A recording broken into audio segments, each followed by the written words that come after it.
नमस्कार दोस्तों। आज मैं आप लोगों के लिए भावना प्रकाश जी की एक रचना प्यार किया नहीं जाता लेकर आई हूँ। कहानी अगर आपको पसंद आती है तो इसे लाइक और शेयर कीजिएगा, और अगर हमारे चैनल पर नए हैं तो प्लीज़ सब्सक्राइब ज़रूर कीजिएगा। चलिए कहानी शुरू करते हैं। प्यार किया नहीं जाता। शादी के 6 महीने बाद ही एक रिश्ते की भाभी के यहाँ शिशु का जन्म हुआ था। बिटिया पालने में सो रही थी। मैंने उसे देखा, जैसे कोई गुड़िया जीवंत हो उठी हो।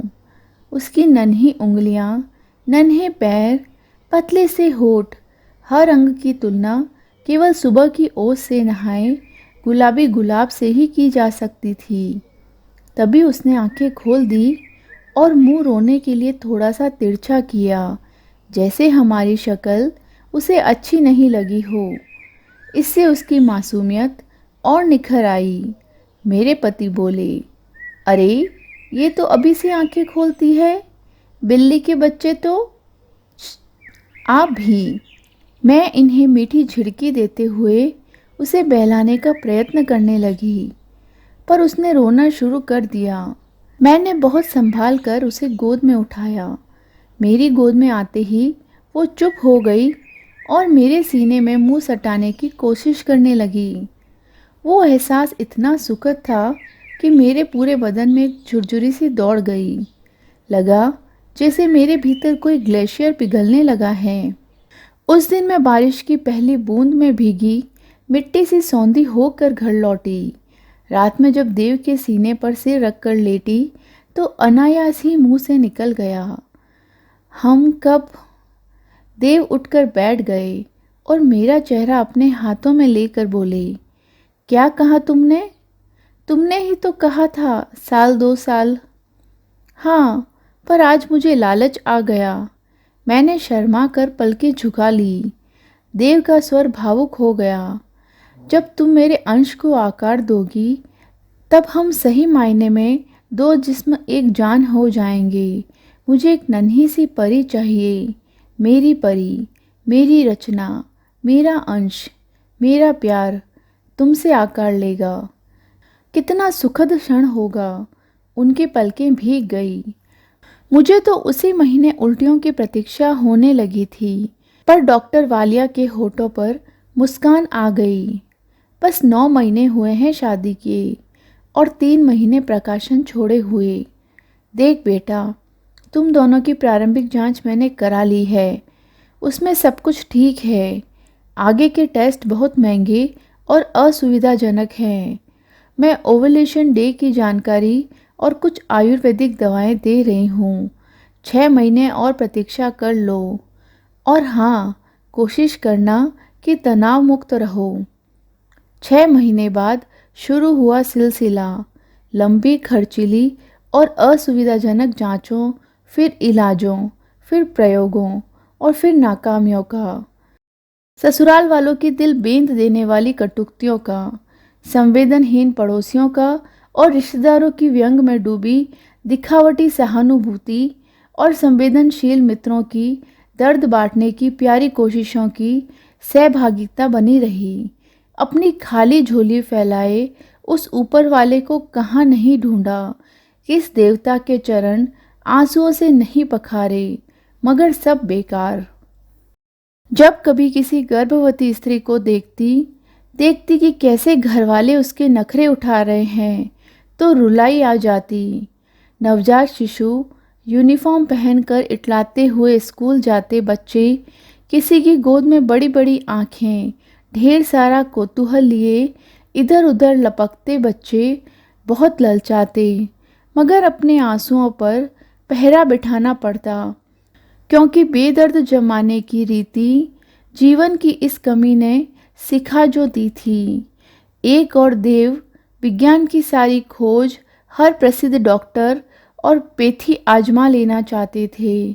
उनकी विफलताएं मुझे इतनी टेस देने लगी थी कि मैं उन्हें आजमाना नहीं चाहती थी। दूसरी ओर शुभचिंतकों ने गोद लेने का विकल्प सुझाना शुरू कर दिया था। गोद सोचती तो दिल बैठ जाता।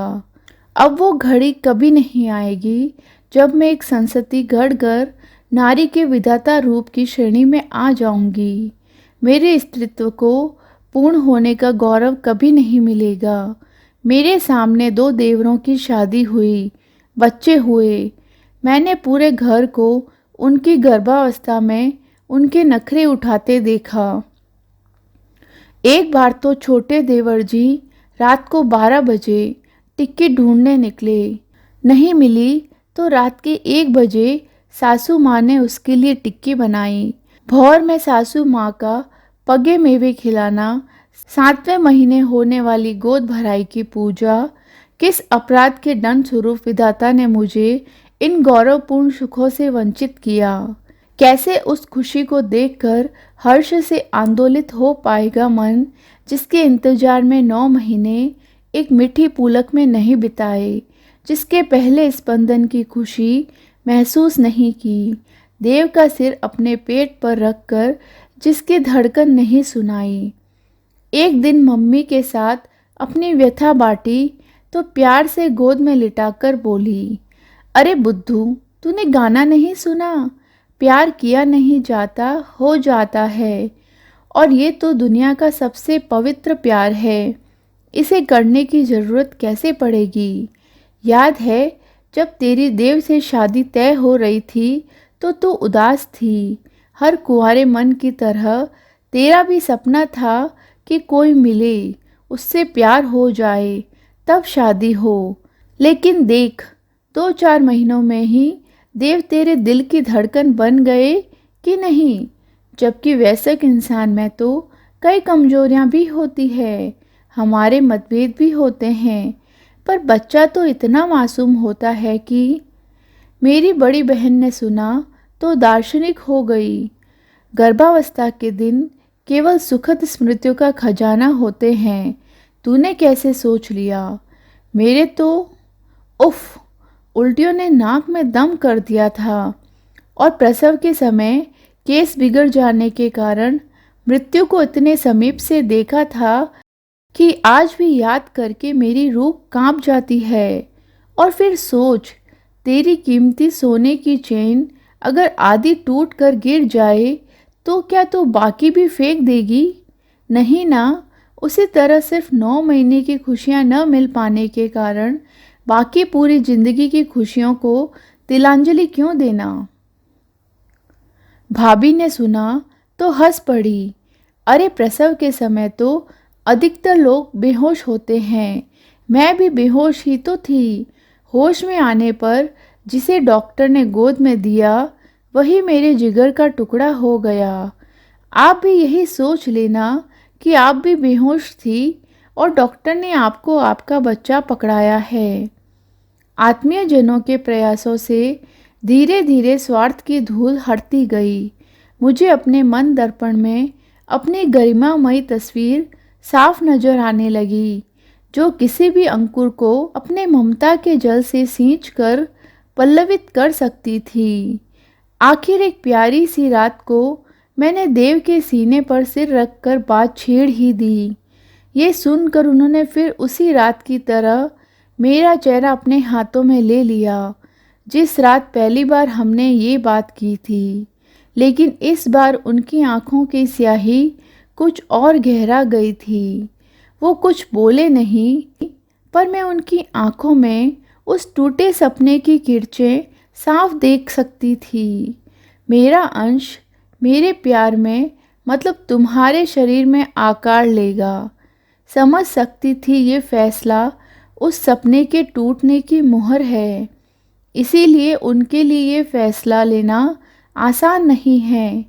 उन्होंने बिना कुछ कहे मेरा सिर दोबारा अपने सीने पर रख लिया। मुझे लगा उनकी पलकें फिर भीग गई है। मैं जब भी जिस भी तरह से देव से ये बात छेड़ती, उनकी आंखों की उदासी कुछ और गहरी हो जाती। उस नाकाम खामोशी में एक धुंधली सी इबारत लिखी होती कि एक वैज्ञानिक होकर कैसे मैं विज्ञान की हार को स्वीकार कर लूँ। मैं अभी ना उम्मीद नहीं हुआ हूँ। और मेरे मन में ये वाक्य उमड़ घुमड़ कर सो जाता और मेरे मन में ये वाक्य उमड़ घुमड़ कर सो जाता कि मैं अब विज्ञान की विफलताएं सहन नहीं कर सकती। मन टूटता है मेरा। आखिर एक दिन मैंने अपना दर्द स्पष्ट शब्दों में देव के सामने रखकर गोद लेने के विकल्प पर अपनी तीव्र इच्छा की मुहर लगा ही दी। तब देव ने भी स्पष्ट शब्दों में स्वीकार कर लिया कि उन्हें लगता है कि वो किसी और के अंश को वो प्यार नहीं दे सकेंगे जिसका वो हकदार होगा। इसीलिए ये विकल्प उन्हें मंजूर नहीं। बात प्यार की थी, इसीलिए मैंने दबाव डालना कतई उचित नहीं समझा। आखिर सासू माँ ने देव को समझाने की जिम्मेदारी संभाली। देव की प्रारंभिक परवरिश गांव में अपने दादाजी के पास हुई थी। वो एक समाज सेवक थे और देव की बचपन में ही उसे समाज सेवक बनाने का सपना लेकर गुजर गए थे। सासू माँ ने देव के संस्कारों में भरी इंसानियत को कुरेदा और दादाजी की कसम देते हुए उन्हें यह कहकर मना लिया कि ये समाज सेवा होगी और इससे तुम्हारे दादाजी की इच्छा आंशिक रूप से पूरी हो जाएगी। अनाथ आश्रम की ओर दौड़ती कार की तरह मेरे मन में फिल्मों के दृश्य दौड़ रहे थे। दंपति अनाथ आश्रम जाते हैं। अध्यक्ष उन्हें आदर के साथ एक हॉल में ले जाते हैं। बहुत से बच्चे पालने में लेटे हैं। उनसे एक बच्चा चुनने को कहा जाता है। मैं तो सबसे छोटा बच्चा चुनूंगी। वो मेरी गोद में आकर मेरे सीने में। आप बच्चा क्यों गोद लेना चाहती हैं? एक सात्विक मुस्कान वाली अध्यक्षा का बड़े ही मृदुल स्वर में पूछा गया पहला प्रश्न था ये। मुझे बच्चे खिलाने का बड़ा शौक है, किसी वंचित को अच्छा जीवन देने के लिए। हम दोनों एक साथ दो अलग वाक्य बोले। अध्यक्षा ने हम दोनों को अलग अलग अपनी पैनी और पारखी लगने वाली निगाहों से तौला। उनके चेहरे पर मुस्कान आ गई। पहले वो देव की ओर मुखातिब हुई। समाज सेवा तो आप हमारे साथ जुड़कर यूं भी कर सकते हैं। हमारे यहाँ बहुत सारे लोग श्रम और धन का दान करते हैं। फिर मुझे देखकर बोली, और शौक के भाव तो कभी स्थायी नहीं होते। उनके शब्द मायूस कर देने वाले थे, पर चेहरे पर भाव कोमल और परीक्षा परख। जाने क्यों और कैसे मैं फूट पड़ी। मेरा जीवन ठहर सा गया है। मैं भी बच्चे के लिए सुंदर कपड़े खरीदना चाहती हूँ। उसकी हंसी में हंसना चाहती हूँ। रात में जगकर उसे दूध पिलाना चाहती हूँ। उंगली पकड़कर चलना सिखाना चाहती हूँ। पार्क में ले जाकर झूला झुलाना चाहती हूँ। उसे यूनिफॉर्म पहनाकर स्कूल छोड़ने जाते समय उसके मीठी मीठी बातें सुनना चाहती हूँ। मैं मातृत्व का गौरव प्राप्त करना चाहती हूँ। मेरी आवाज़ पनीली हो गई और अध्यक्षा के चेहरे पर एक गरिमामयी मुस्कान तैर गई। बस मैं यही सुनना चाहती थी जो आपने आखिर में कहा। आप पाना चाहती हैं। याद रखिए, हमारे बच्चे अनाथ जरूर हैं, पर वंचित और बेसहारा नहीं। इन्हें माता पिता सिर्फ इसीलिए चाहिए कि ये ढेर सारी खुशियाँ ले और दे सकें। इन्हें समुचित जीवन मिलेगा तो ये भी आपके खालीपन को भर कर आपके जीवन को समृद्ध करेंगे। ये फॉर्म ले जाइए, इसे भर कर सारे अटैचमेंट लगा कर ले कर आइए। क्या हम बच्चे देख सकते हैं? मुझसे अपनी व्यग्रता नहीं रोकी जा रही थी। सारे बच्चे नहीं दिखाए जाते। मेरे चेहरे पर क्यों का प्रश्न पढ़कर वो आगे बोली, जब कोई गुड़िया खरीदने बाजार जाता है तो देखभाल कर अच्छी से अच्छी खरीदने का भाव होता है ना। और जब प्रसव के बाद डॉक्टर आपके हाथ पर बच्चा रखती है तो मन में बस ईश्वर के उस आशीर्वाद को लपक कर माथे से लगा लेने का भाव होता है ना। और जब आप उसे ईश्वर का प्रसाद समझकर ग्रहण करेंगे तो उस क्षण आपको उससे प्यार हो जाएगा। नहीं तो घर जाकर द्वंद्वग्रस्त रहेंगे कि वो ज़्यादा सुंदर थी या हमने गलती की। इसीलिए हम खुद दंपति की शक्ल से मिलान कर उसके लिए बच्चा चुनते हैं। मुझे नवजात शिशु मिल जाएगा? मेरा ये प्रश्न सुनकर उनकी मुस्कुराहट हंसी में बदल गई। जब कोई बच्चा आश्रम में आता है तो हमें पुलिस थाने में खबर करके 3 महीने प्रतीक्षा करनी होती है कि कहीं किसी ने किसी का बच्चा चुरा कर तो नहीं डाल दिया, इसलिए 3 महीने से छोटा बच्चा नहीं मिल पाएगा। मैंने एक मायूस सी नज़र उन पर डालकर कहा, तो फिर हमें वही बच्चा दिखा दीजिए जो आपने हमारे लिए। उनके चेहरे पर आए असमंजस को देखकर देव ने मेरा हाथ पकड़ा और नमस्ते कर मुड़ गए। कार तक पहुँचे थे कि उन्होंने पुकारा, हमारे यहाँ एक बच्ची है जिसकी आँखें आपकी तरह ही बड़ी और गहरी सी हैं। उसमें सच्चाई और भावुकता भी मुझे आपसे ही दिखती है। मैंने उसे आपके लिए सोचा है। उनके इशारे पर आया ने एक बच्चे को मेरे गोद में डाला तो मुझे लगा वर्षों से मेरे दिल पर ग्लेशियर सी जमी पीर आँखों में इकट्ठा हो गई है। वही मासूम चेहरा जो मैं अक्सर सपनों में देखा करती थी, वही नन्ही नन्ही उंगलियां जैसे गुड़िया जीवंत हो उठी हो। आंखों में ढेर सारे कौतूहल के साथ प्रतिबिंब दिखाई दे रहा था। तभी उसने रोने के लिए मुंह तिरछा कर दिया। क्या कर रही हो? तुम्हें रोता देखकर वो भी रोने लगेगी। लाओ मुझे दो, मगर रुको, डायपर पहने हैं या नहीं? देव की इस बात पर मुझे हंसी आ गई। वो डायपर पहने थी तो मैंने उसे देव को दे दिया। देव ने उसे थोड़ा सा पुचकारा तो वो खिलखिलाकर हंस पड़ी, फिर खांसने लगी। वो निश्चल हंसी हमारी आत्मा में तैरती चली गई। मैंने उसे ले लिया। थोड़ी देर में वो मेरे सीने में दुबकने लगी। इसे भूख लगी है और दवाई का समय भी हो गया है, कहकर आया ने उसे ले लिया। वो खांसती जा रही थी। फॉर्म के साथ जो अटैचमेंट लगाने थे उनकी सूची बहुत लंबी थी, पर मैंने जिद करके देव को छुट्टी दिलाकर 2 दिन में सब कर लिया। मुझे सोती आँखों से सपने में और खुली आँखों से ख्वाब में उसके अलावा और कुछ दिखाई नहीं देता था। उठते बैठते मन में एक ही चिंता रहती थी कि उसे खांसी आ रही थी, पता नहीं कैसी होगी। फॉर्म और अटैचमेंट को अच्छी तरह से चेक करने के बाद उन्होंने बच्ची को बुलवाया। आप इसे ले जाएं और अपने डॉक्टर से इसका परीक्षण करा लें। शाम होने से पहले वापस ले आइएगा। वैसे बच्चों के आने के बाद सबसे पहले उनके रक्त की जांच ही कराई जाती है। हमारे पास रिपोर्ट भी है, फिर भी ये अधिकार हम अभिभावकों को देते हैं।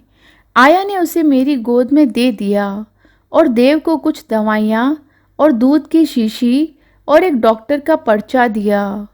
इसे खांसी आ रही है, इसीलिए इसका टोपा मोजा उतारिएगा नहीं। कार चली और वो सिर घुमा घुमा कर बड़े कौतूहल के साथ बाहर का दृश्य देखने लगी। सबसे पहले मैंने अपनी फेवरेट किड शॉप में चलने की जिद की। जब वातानुकूलित शोरूम में गई तो वो छींक पड़ी। इतने छोटे बच्चे की छींक भी कितनी प्यारी होती है। मैं बोली। मेरे उत्साह की सीमा नहीं थी। रास्ते में मेरा प्रिय पार्क पड़ा। देव के दोबारा मना करने के बावजूद मैंने कार रुकवा दी।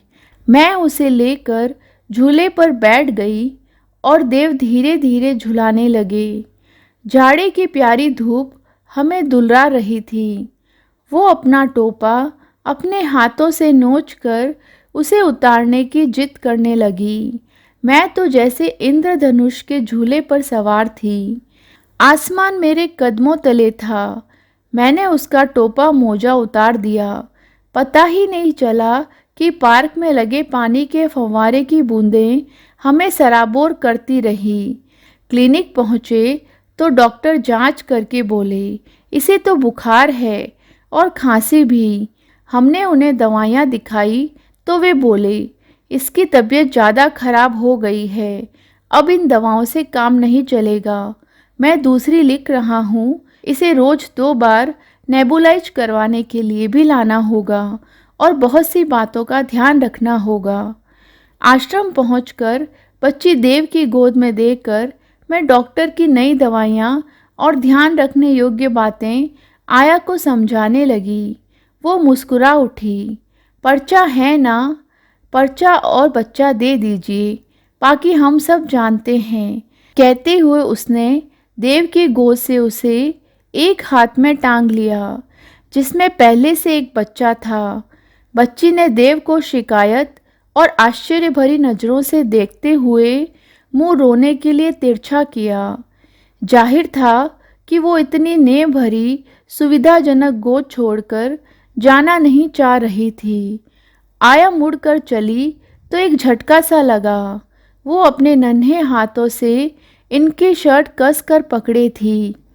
आया ने उसे छुड़ाया तो मुझे लगा कोई मेरी वर्षों की पूंजी ले जा रहा है, जैसे मेरे भीतर से ऐसा कुछ निकाल लिया गया है कि मैं बिल्कुल खाली हो गई हूँ। एकाएक वो बुरी तरह खांसने लगी और मुझे लगा कि उसकी खांसी से मेरे सीने में दर्द उठ गया है। उसकी तबीयत ठीक नहीं है, उसे व्यक्तिगत देखभाल की ज़रूरत है। हम उसे अभी ले जाएं? मैंने अध्यक्षा से पूछा। अभी तो बहुत सारी औपचारिकताएं बाकी हैं। सबसे बड़ी बात तो ये कि उसे यहाँ आए अभी 2 ही महीने हुए हैं। 1 महीने तो हम उसे कानूनन दे नहीं सकते। वैसे आप चिंता नहीं करें, छोटे बच्चों को ये सारी समस्याएं लगी ही रहती है। फिर भी आपकी ज़रूरत हुई तो हम आपको बुला लेंगे। नींद मेरी आंखों में नहीं थी। देव की करवटें बता रही थी कि नींद उनकी आंखों का भी साथ छोड़कर जा चुकी थी। सुबह करीब 3 बजे मोबाइल की घंटी बजी तो दोनों ने एक साथ झपट कर फ़ोन उठाया। 5 मिनट के अंदर कार अनाथ आश्रम की ओर दौड़ने लगी थी। इसे अस्पताल में भर्ती करवाना पड़ेगा। अध्यक्षा की अनुमति मिलते ही मैंने झपट कर उसे गोद में ले लिया। आईसीयू के शीशे से हम उस नन्ही सी जान को देख रहे थे। तभी डॉक्टर उसकी रिपोर्ट लेकर आ गए। डबल निमोनिया हो गया है और बहुत कमजोरी भी है। वैसे क्या सीवियर अस्थमैटिक टेंडेंसी आपकी हेरिडिटी में रही है? पता नहीं, इसे अनाथ आश्रम से। मेरे बोलते ही डॉक्टर जैसे रिलैक्स हो गए। ओह, फिर चिंता की बात नहीं है। अगर बच भी गई तो आप इसे गोद मत लीजिएगा। इस टेंडेंसी के बच्चों के साथ समस्याएं। देव ने उत्तेजना और शोक के साथ उनकी बात काट दी। अगर बच गई का क्या मतलब? वो मेरी बेटी है डॉक्टर, मेरी बेटी है वो, हमारे दिल की धड़कन। आप उसे बचाने की हर संभव कोशिश कीजिए। उनके स्वर में ढेर सारी चिंता घुली थी। मेरी आंखें आश्चर्य और खुशी से फैलती गई।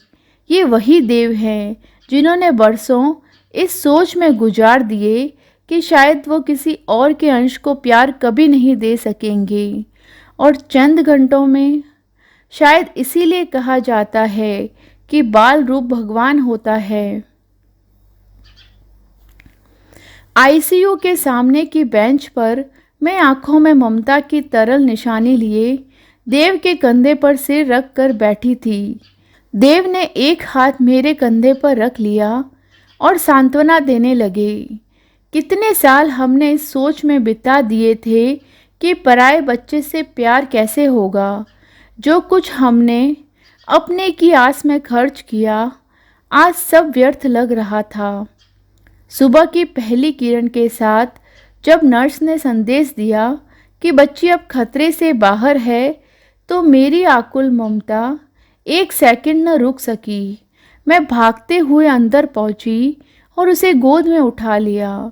उसने एक संतुष्ट मुस्कान एक एक करके हमारे चेहरे पर डाली और मेरे कंधे पर सिर रख दिया। बहुत थक गई है ना मेरी परी, अब तुम्हें कोई तकलीफ नहीं होगी।